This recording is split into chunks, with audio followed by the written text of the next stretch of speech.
Hi friends, good morning. ఎలా ఉన్నారు? చిక్కుడు పప్పును అయితే ఉడికించి రుద్ది ఇలా వాటర్ పోసి అయితే ఇలా పల్చగా వేసాను. దాన్ని అయితే ఇప్పుడు పోపెడుతున్నా చూడండి. ఆయిల్ వేసిన జీలకర్ర ఎల్లిపాయ ముద్ద వేసాను. ఎల్లిపాయ వేస్తే చాలా టేస్టీగా ఉంటుందండి. అలాగే ఉల్లికాడలు కూడా వేస్తున్నా. చిక్కుడు పప్పుకి ఉల్లికాడలు చాలా టేస్టీగా ఉంటాయండి. కరివేపాకు, జీలకర్ర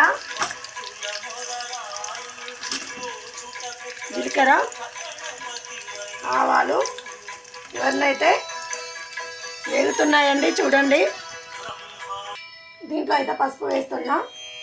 ఇప్పుడైతే పప్పు వేస్తున్నా. మీరు కూడా ఇలా వేసుకోండి. చిక్కుడు పప్పు చాలా టేస్టీగా ఉంటుంది. చూడండి, ఇలా పప్పు వేసుకొని చూడండి ఫ్రెండ్స్, ఇప్పుడైతే పప్పు రెడీ అయింది. మీరు కూడా ఈ విధంగా చేసుకోండి. చిక్కుడు పప్పు అయితే చాలా టేస్ట్గా ఉంటుంది. దీంట్లో చింతపండు కాదండి, వట్టి వాటర్ వేసి మసిలిచ్చి చేసుకుంటే నాటి కాలంలో ఇలా వేసేవారు. మా నాన్నమ్మ అయితే ఇలా వేసింది. ఓకేనా ఫ్రెండ్స్, బాయ్. మరి బాయ్.